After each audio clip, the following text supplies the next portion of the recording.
ang mga resibong nakalap ngayong hapon. Napakarumi at nangungumahong tubig. Yan ang sumbong ng mga taga-Quiapo, Nueva Ecija sa resibo. Saganang araw ang supply nila ng tubig pero ang lumalabas naman sa kanilang mga gripo kung hindi kulay iced tea, kulay instant coffee. Bigla-biglang nangingitim. Madilaw po, kulay kalawang. Ang pag-aksyon ng resibo, mamaya na! Mga modus ng basag kotse at salisi binantayan ng resibo. Sa San Juan City, binasag ng isang lalaki ang bintana ng SUV para nakawin ng laptop at bag. Sa Makati City naman, na biktima ng salisi, modus umano ang isang motorista. Mga modus sa kalsada tinutukan ng resibo. Anumang reklamo, bibigyan tugon. Bawat hinaing at problema, hahanapan ng solusyon. Ito ang bagong ninyo sandigan, hindi palalampasin ang mga tiwali at maling gawi. Dito, walang ligtas ang kabisado at lalong walang lusot ang may atraso. Dahil ang lahat, hahanapan natin ang resibo. Magandang hapon, ako po si Emil Sumangil. Inireklamo ng mga residente ng District 6, Quiapo, Nueva Ecija ang tubig na masangsang at kulay kalawang na lumalabas sa kanilang gripo. Sumbong nila sa resibo. Kahit hindi naman sila nagkulang sa pagbabayad, ang problema nila bilang consumer, hindi pa rin daw inaaksyonan kahit na idinulog na nila ito sa kumpanyang nagsusupply ng kanilang tubig. Nagreklamo sa resibo ang isang concerned citizen na si Lita. Hindi niya tunay na pangalan. 6 na buwan na raw nilang tinitiis ang maruming tubig na lumalabas sa kanilang gripo. Sa tubig po kasi namin dito is minsan po madumi siya tapos may amoy po. Siyempre yung paggamit po namin sa pang-araw-araw na pag maliligo, pang-luto, pang-laba, nakaka-bother po na madumi po yung tubig kasi ginagamit po siya sa pang-araw-araw. Sa mga video na una niyang ipinadala sa amin, kitang-kita kung gaano karumi ang tubig na iniigib ni Lita. Amoy niya po is para na po siyang kwan sa kanal. Minsan po tuwing umaga, yung singaw po ng tubig talagang mabaho po. At nang magtanungan na raw silang magkakapitbahay tungkol sa tubig nila sa banyo at kusina, it's a tie raw silang lahat. Mga residente sa Quiapo, Nueva Ecija, punong-puno na raw sa napakaruming tubig na kanilang binabayaran. Nang bisitahin ng resibo ang isang concerned citizen na si Lita, hindi niya tunay na pangalan.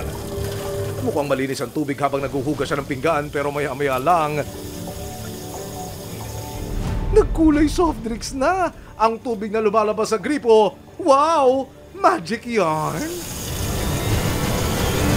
Super dumi! Minsan po naiinis na kasi paulit-ulit po yung magiging trabaho. Imbes po napatapos na po yung gawain. Uulitin mo na naman po siyang sabunin para mabandawan po ng maayos yung mga plato. Reklamo ng isa pang residente na si Berting, maging ang kanilang pagligo, naaantala na. Iinis ko po talaga kasi lalo pag naliligo ka, kahit malinis yung laman ng timba, pag biglang binuksan mo at nangitim, hindi mo na po magamit kasi wala na, maitim na, mahahaluan po ng madumi. So inabayaran po namin at dumadaan sa metro yung mga yan. Ang masaklap, ni wala raw silang natanggap na abiso mula sa kanilang water service provider. Kung sa abiso po, wala po. Kahit isang beses, yung sa isang buwan siguro na nararanasan namin, wala. Nag-message din po ako sa page ng Water District pero hindi naman po nila nasisin yung message ko kung bakit po ganun yung tubig. Kaya ang panawagan nila,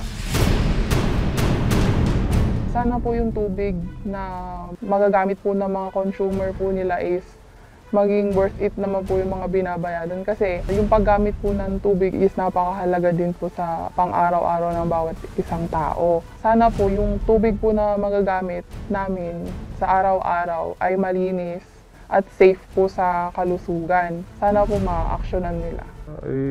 Sa ayos naman nila sana yung serbisyo kasi kami nagbabayad talaga ng tama eh. Para malaman ang laman ng tubig na nanggagaling sa gripo ni Lita, kumuha ng water samples ang resibo para mapasuri sa isang DOH accredited testing facility. Sa initial na physical testing, na isinagawa ng chemist, malinaw raw na kontaminado ang tubig. One thing is for sure, mayroong contamination na nangyari sa water. Hindi lang natin alam kung ano-anong mga klaseng chemical or even physical characteristic yung naging contamination dito sa water. Pwede rin po yung taste kaso syempre based naman sa color, sino ba namang iinom nung ganitong kulay ng water? Kasi alam naman natin, kita naman natin na may contamination na kagad.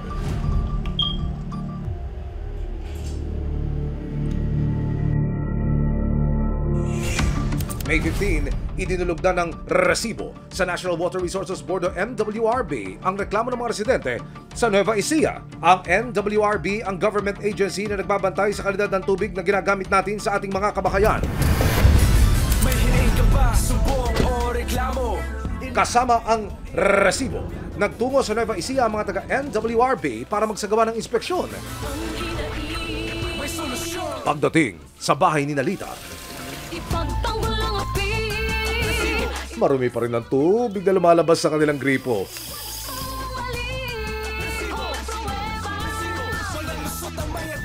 Yung experience mo, may itim din po yung tubig po. Dalawang beses. Bigla-biglang nangingitim. Madilaw po, kulay kalawang. Mga nakaraang buwan po halos araw-araw. May abiso ba man na sa inyo na dudumi or hindi? Wala po, magugulat na lang po kayo na pag sindi po ng tubig, madumi. Walang usot ang may atraso. Sunod ng pinuntakan ng NWRB at resibo, ang Balibago Water Works, ang pribadong water service provider sa lugar ni na Lita. Nandito pa kami kasi may nagreklamo po. May resibo po na regarding po dun sa tubig. Then in-endorse po nila yung reklamo sa akin. Okay po. So yung po, so magka-conduct na kami ng inspection po. Okay po, welcome naman po tayo sa ganyan. Regarding sa complaint po ma'am, aware po ba tayo dun sa... Well, aware naman po yung mga customer natin na nagkakaroon po tayo ng minimal concern doon po sa discoloration ng water. Yes. Hindi natin kasi kontrolado since nagpumasok po yung summer, no po. Madalas po kasi is na-encounter natin yung pag-fluctuate ng supply ng electric. So, hindi po natin kontrolado yung pag naientala bigla ang patay po ng power or ng electric supply is parang lumalabag po sa ilalim yung source natin.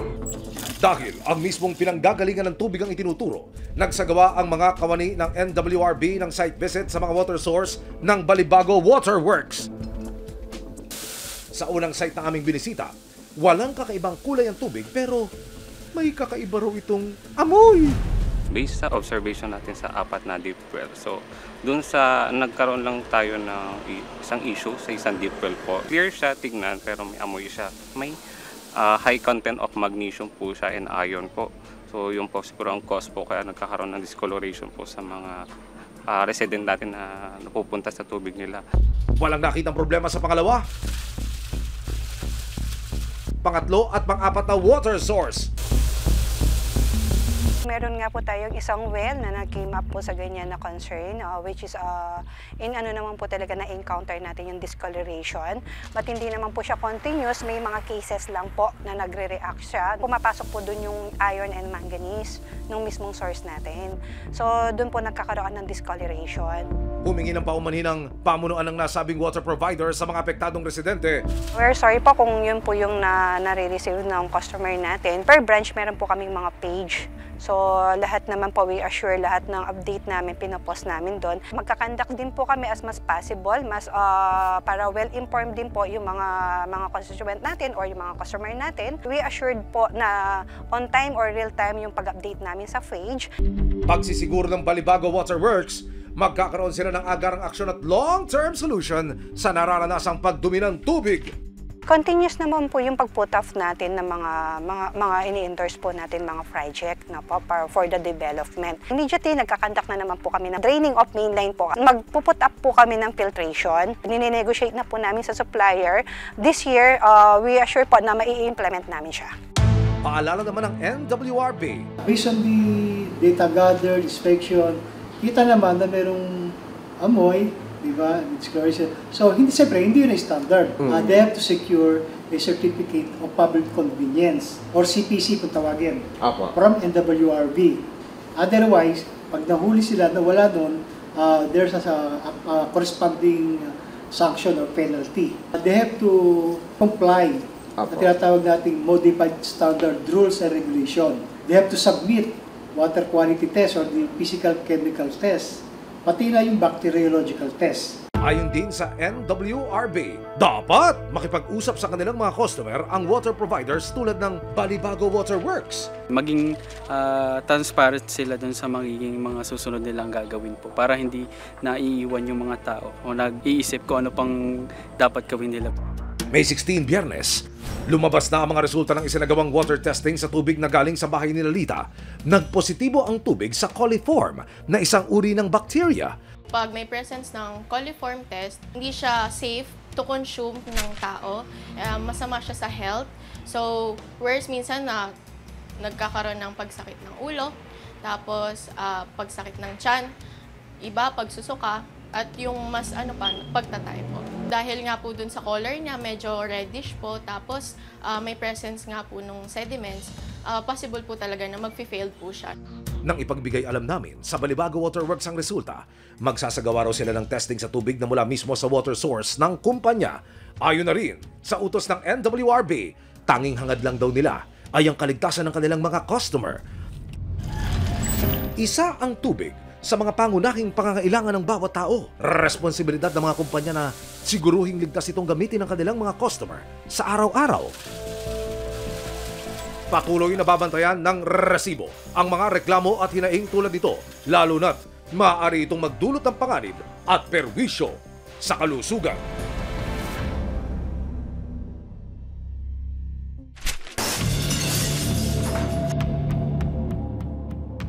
Huling-huli sa CCTV ang ginawa ng isang lalaki na pagbasag sa bintana ng nakaparadang sasakyan sa San Juan City. Natangay ng salarin ang laptop at pinakaiingat-ingatang bag ng biktima.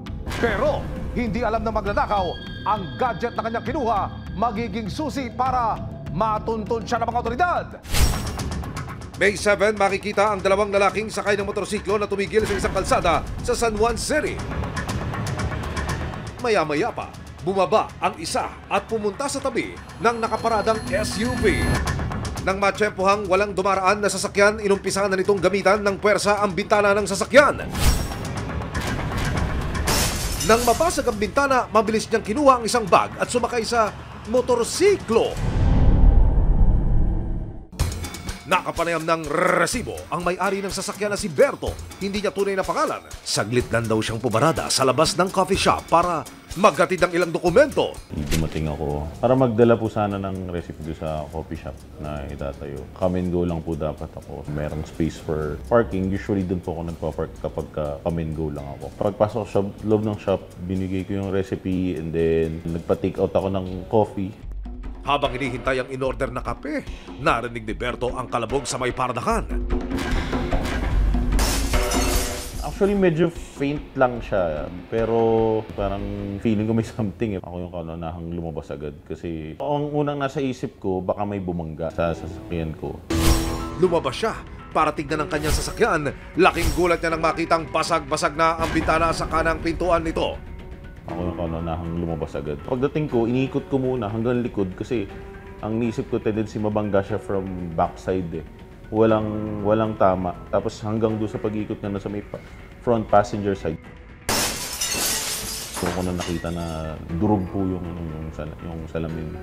Kasi yung buong ng salamin nasa loob na ng sasakyan ko. Nung una ko siya nakita, isip ko kung magkano gagastusin ko. Hindi muna pumasok sa akin kung anong laman sa loob eh. Hanggang sa doon ko na naisip na parang ano yung bag ko. Nag-break out ako nung naalala ko na yung laptop ko. So parang yun, doon lang ako na parang trabaho ko, yung laptop ko. Nang matanggap ng San Juan City Police ang reklamo ni Berto, sinimulan na nila ang pag-trace sa mga suspect. Ang amin pong mga tropa sa San Juan City Police Station ay agad-agaran po na nakipagtulungan sa biktima upang matrace po yung nawawalang gamit niya.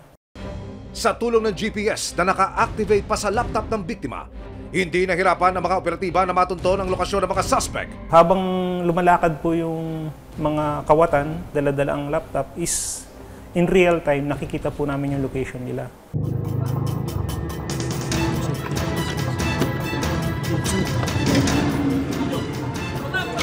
Bandang alas 7 ng gabi ng parehong araw, May 7, nadakip ng mga otoridad ang driver ng motor.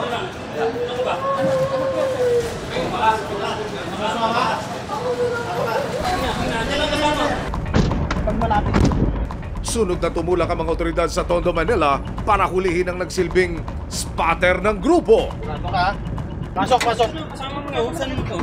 Sasama mo muna. Yung nasan yung motor? Asan yung motor? Asan yung motor? Samantala, napag-alamang menor de edad ang mismong bumasag sa bintana ng sasakyan ni Berto. Matapos arestuhin, dinala ng mga otoridad ang 3 suspect sa San Juan City Police Station. Inilipat naman ang isang menor de edad na suspect sa Social Welfare Office para dalhin sa Shelter ng mga Children in Conflict with the Law o CICL. Sa panayam ng resibo sa 2 lalaki, nagawa lang daw nila ito dahil sa mga personal na mga pangangailangan. Kailangan lang din po talaga sa pangbayad ng renta namin. Nakakapangsisi po talaga, ma'am. Nangyari na po ito eh. Dahil wala pagkakataon mo. Basta po ito. Ayoko na pong balikan to. Talagang last yun na po yan, mga sir! Nakaharap sa kasong theft ang mga nasa koting suspect. Kung sakaling mapatunayang nagkasala, maaari silang makulong ng 6 hanggang 10 taon. May 16, nakapagpiansa na ang 2 suspect pero patuloy pa rin gugulong ang kaso laban sa kanila. Ang mga suspect naman po ng ganitong krimen ay usually tumitingin po muna sa loob ng sasakyan kung may makukuha silang gamit. Ang advice po namin, wag po kayong mag-iiwan ng any valuables sa loob po ng inyong sasakyan. Sa Makati naman, nakuhanan din ng CCTV footage ng isang commercial compound ang modus ng isang grupo. Ang kanila namang gimmick, salisi modus. Nang dumating ang isang kotse, nilapitan ng isang babae ang driver at tila may itinuturo sa likod ng sasakyan. Nang buwaba ang biktima at nakipag-usap sa babae, binuksan ng 2 lalaki ang kanang pinto at mabilis na tinangay ang isang bag. Walang kamalay-malay ang driver, nasa lisihan at natangay na pala ang gamit niya. Nakapanayam ng resibo ang may-ari ng CCTV footage. Dito siya nagpark, nung paalis na, may mga lumapit na group. So, they are saying something na parang may ganito sa likod, may ganito, ganyan. So parang dinidistract nila and then they force the driver to park there in front of that establishment.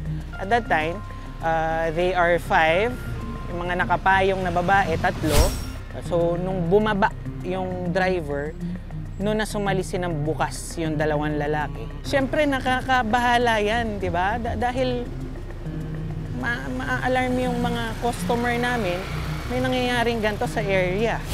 Nakapanayam din ng resibo ang nakausap ng biktima sa mga oras na nangyari ang insidente. Ang ginagawa nila is maglalaglag sila ng kung ano, barya, basta yung kakalansing na parang mababothered ka na, uy, may nalaglag ba or may tumama, sakyan nila. May nilaglag din sa partner sa kabilang side niya, may mga nalaglag din daw doon. Barya, susi, kahit ano, basta pwedeng mag-sound ng basta na maingay, nakalansing, gano'n. Medyo traumatized po si tatay, tapos parang ayaw niya na rin anuhin kasi ayaw niya na lang din ma-stress. Kumbaga, kasi nga, yung asawa niya nga, sakit. Ayon sa Southern Police District, patuloy pa rin ang kanilang pag-iimbestiga para matunto ng mga suspect. In-invite po natin itong si victim na doon sa ating station upang mag-file po ng formal complaint at masimulan din po ang investigasyon. Gayunpaman, tumanggi po itong ating victim dahil sa may mga personal po na kadahilanan. Pero hindi po man nag-file agad ng complaint si victim, patuloy pa rin naman po ang investigasyon na ginagawa ng Makati upang matukoy itong mga tao na involved dito sa masamang gawain na ito. Mahalaga rin po tandaan yung mga ganitong uri ng krimen ay maaaring mangyari po sa iba't ibang lugar, kaya patuloy po namin pinapaigting ang presensya ng mga kapulisan sa mga pampublikong lugar upang maiwasan po yung mga ganitong insidente. Laman ng daan ang iba't ibang uri ng tao, kabilang na ang mga mapanamantala at mapanlinglang. Sa tulong ng mga mata sa kalsada, patuloy na aksyon ng mga alagad ng batas para mapanagot ang mga kawatan, lalong-lalo na kung may resibo.